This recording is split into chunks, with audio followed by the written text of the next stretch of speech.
ine toto kubwelela mbuyo, ine toto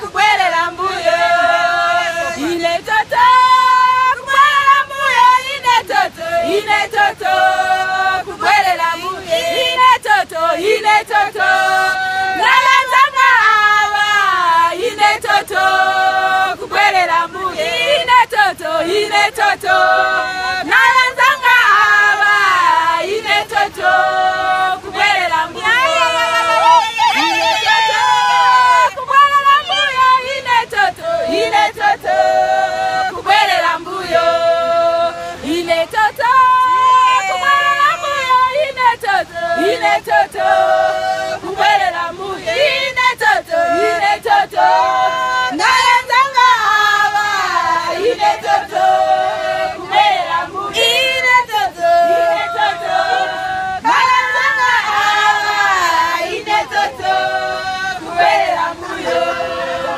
ine toto nalanzanga awa, ine toto kubwelela mbuyo,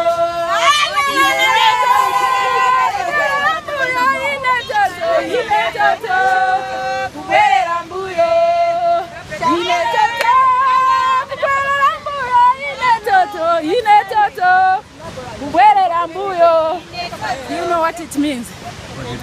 It means me, I want to go back again with my God. I'll just go forward with all my friends. Beautiful. What's your name? I'm Mary. Mary. Yes, Musanga. Mary Musanga. Yes. I'm Samren Das. Okay, from where? From London, India. Oh, London, India. I have our friends from Norway, London, Jessie. She came to visit us because we do football. Yes. We have a club for the small girls from 4 years to 25. Wow. Thank you for sharing your beautiful culture.